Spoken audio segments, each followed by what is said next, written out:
Hello everyone, welcome back to our channel. Friends, ఈరోజు వీడియోలో చాలా సింపుల్ అండ్ ఈజీ వేలో ఎంతో టేస్టీ అండ్ హెల్దీ అయిన అల్లం నిల్వ పచ్చడి ఎలా తయారు చేయాలో చూపిస్తాను. ఈ పికిల్ చాలా టేస్టీ, మోర్ ఓవర్ హెల్దీ కూడా. చాలామందికి ఈ పికిల్ ఎలా తయారు చేయాలో తెలియక బయట మార్కెట్లో కొంటుంటారు కదా, కానీ బయట మార్కెట్లో కొనేది అంత ఫ్రెష్ ఉండదు, మోర్ ఓవర్ హెల్దీ కాదు. సో ఇంట్లో ఉన్న ఇంగ్రీడియంట్స్ తోటే ఎంతో టేస్టీగా ఉండే పికిల్స్ని తయారు చేసుకోవచ్చు. మోర్ ఓవర్ ఫ్రిడ్జ్లో స్టోర్ చేసుకుంటే సంవత్సరం పాటు నిల్వగా ఉంటుంది. ఈ అల్లం పచ్చడి దోస, ఊతప్పం, వడ, ఉప్మా ఇంకా ఇడ్లీకి పర్ఫెక్ట్ కాంబినేషన్ అని చెప్పొచ్చు.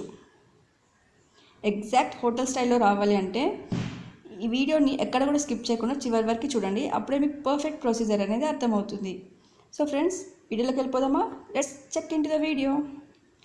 అల్లం పచ్చడి కోసం 1/2 కిలో అల్లాన్ని పొట్టి తీసి ఒకసారి వాటర్తో వాష్ చేసుకున్నాక ఒక పొడి క్లాత్ తోటి చక్కగా తుడుచుకోవాలి. ఇప్పుడు చిన్న పీసెస్గా కట్ చేసుకొని ఒక మిక్సీ జార్లోకి ట్రాన్స్ఫర్ చేసుకొని ఫైన్ పౌడర్ లాగా చేసుకోవాలి. ఇలా ఫైన్ పౌడర్ లాగా చేసుకున్నాక స్టవ్ పైన ఒక కడాయి పెట్టుకొని 2 టేబుల్ స్పూన్ ఆయిల్ వేసుకోవాలి. ఆయిల్ వేడెక్కాక స్టవ్ని లో ఫ్లేమ్లోకి టర్న్ చేసుకొని మనం గ్రైండ్ చేసుకున్న అల్లం మొత్తం వేసుకొని పచ్చివాసన పోయేంత వరకు ఫ్రై చేసుకోవాలి. ఇలా ఫ్రై చేయడం వల్ల పచ్చడి ఎక్కువ రోజులు నిలువగా ఉంటుంది. ఇలా ఫ్రై చేశాక తీసేసుకొని ఒక ప్లేట్లోకి ట్రాన్స్ఫర్ చేసుకోవాలి. ఇప్పుడు ఒక పెద్ద నిమ్మకాయ సైజ్ అంతా చింతపండు తీసుకొని తగినన్ని వాటర్ పోసుకొని 10 నిమిషాలు నానబెట్టుకోవాలి. ఇలా నానిన చింతపండుని ఒక మిక్సీ జార్లోకి ట్రాన్స్ఫర్ చేసుకొని ఫైన్ పేస్ట్ లాగా చేసుకోవాలి.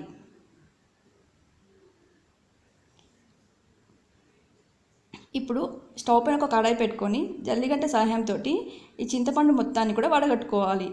ఎందుకంటే ఇందులో ఏమైనా పిప్పి ఉంటే అంతా పోతుంది. సో ఇలా చింతపండుని వడగట్టుకోవాలి. ఈ చింతపండు గుజ్జు మొత్తం కూడా చిక్కగా వచ్చేంత వరకు బాగా మిక్స్ చేసుకోవాలి. ఇప్పుడు ఇందులోకి 1/2 టీ స్పూన్ పసుపు, ఇంకా 2 టేబుల్ స్పూన్లు ఆయిల్ వేసుకొని బాగా కలుపుకోవాలి. ఆయిల్ వేయడం వల్ల ఏంటంటే పికిల్ అనేది అడగంటకుండా ఉంటుంది. సో 2 టేబుల్ స్పూన్లు ఆయిల్ వేస్తే సరిపోతుంది.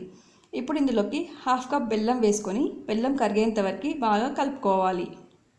బెల్లం కరిగాక మనం ముందుగా ఫ్రై చేసుకున్న అల్లం కూడా వేసుకొని బాగా కలుపుకోవాలి. ఇప్పుడు ఒక ప్లేట్లోకి చిన్న టీ గ్లాస్ సైజ్ అంతా కారం, ఇంకా కచ్చాపచ్చా దంచుకున్న 3 వెల్లుల్లి రెబ్బలు, ఇంకా టీ గ్లాస్లో సగం కంటే కొంచెం తక్కువ ఉప్పు వేసుకొని బాగా మిక్స్ చేసుకోవాలి. కారం ఉప్పు అనేది మీ చాయిస్ అండి, కాకపోతే ఇలా వేసుకుంటే పర్ఫెక్ట్ కొలతలు అనమాట ఇవి. సో ఇలా చేసుకుంటే పికిల్ టేస్ట్ బాగుంటుంది. సో ఇలా కలుపుకున్న పౌడర్స్ మొత్తాన్ని కూడా మన పికిల్లోకి యాడ్ చేసుకొని జాగ్రత్తగా మిక్స్ చేసుకోవాలి. కారం ఉప్పు మొత్తం కూడా పికిల్కి పట్టేలాగా బాగా మిక్స్ చేసుకున్న తర్వాత పక్కన పెట్టి ఇప్పుడు పోపు తయారు చేసుకోవాలి. పోపు కోసం స్టవ్ పైన ఒక కడాయి పెట్టుకొని 4 టేబుల్ స్పూన్ల ఆయిల్ వేసుకోవాలి. ఆయిల్ వేడెక్కాక జీలకర్ర, ఎండుమిర్చి, వెల్లుల్లి ఇంకా మెంతులు వేసుకొని బాగా ఫ్రై చేసుకోవాలి. ఆయిల్ మొత్తం చల్లారిన తర్వాత మాత్రమే మన పికిల్లోకి యాడ్ చేసుకొని బాగా మిక్స్ చేసుకోవాలి. ఇప్పుడు మనం చేసుకున్న పికిల్ ఏంటంటే ఫ్రిడ్జ్లో స్టోర్ చేసుకుంటే సంవత్సరం పాటు నిల్వగా ఉంటుంది. కానీ ఈ పికిల్ని యాజ్ సచ్గా యూస్ చేయలేం కదా, సో దీన్ని కొంచెం డైల్యూట్ చేసుకోవాలి. అది ఎలాగో నేను వీడియో చివరిలో చెప్తాను, చూడండి. ఇప్పుడు ఇందులోకి కొంచెం జీలకర్ర మెంతుల పొడి వేసుకొని పికిల్ మొత్తాన్ని చక్కగా మిక్స్ చేసుకోవాలి. సో ఫ్రెండ్స్, చూసారు కదా, చాలా సింపుల్ అండ్ ఈజీ వేలోనే ఇంట్లో ఉన్న ఇంగ్రీడియంట్స్ తోటి ఎంతో హెల్దీ అయిన అల్లం నిల్వ పచ్చడిని తయారు చేసుకోవచ్చు. ఇలా చేసుకున్నాక ఒక గ్లాస్ జార్లోకి ట్రాన్స్ఫర్ చేసుకొని ఫ్రిడ్జ్లో స్టోర్ చేసుకుంటే సంవత్సరం పాటు నిల్వగా ఉంటుంది. ఈ పికిల్ ఇడ్లీ, దోస, ఉత్తప్పం, పెసరట్టు, ఉప్మాకి పర్ఫెక్ట్ కాంబినేషన్. సో ఇకపై మీరు మార్కెట్లో పికిల్స్ కొనకుండా ఇంట్లోనే ఈజీగా తయారు చేసుకోండి. ఇప్పుడు ఈ పికిల్ని డైల్యూట్ ఎలా చేసుకోవాలో చెప్తాను. డైల్యూషన్ అంటే నథింగ్ బట్ ఒక బౌల్లోకి 1/2 గ్లాస్ వాటర్ వేసుకొని మనం రెడీ చేసుకున్న పికిల్ని 2 టేబుల్ స్పూన్స్ వేసుకొని బాగా మిక్స్ చేసుకోవాలి. స్టవ్ని లో ఫ్లేమ్లోనే ఉంచుకొని 5 నిమిషాలు కలుపుకుంటూ ఉండండి. అప్పుడు మనకు కావాల్సిన కన్సిస్టెన్సీ అనేది వస్తుంది. ఇలా కన్సిస్టెన్సీ వచ్చాక మరో బౌల్కు ట్రాన్స్ఫర్ చేసుకొని సర్వ్ చేసుకుంటే ఎంతో టేస్టీగా ఉండే అల్లం పచ్చడి రెడీ అయిపోయినట్టే.